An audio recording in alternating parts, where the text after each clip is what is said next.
tornado warning for South Central Catawba County in the Piedmont of North Carolina, Lincoln County in the Piedmont of North Carolina, Southeastern Cleveland County in the Piedmont of North Carolina, Western Gaston County in the Piedmont of North Carolina, until 7:15 p.m. Eastern Daylight Time.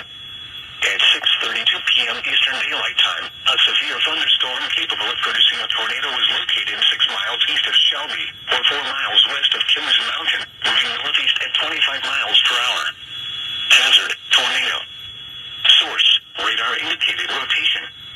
Impact, flying debris will be dangerous to those caught without shelter.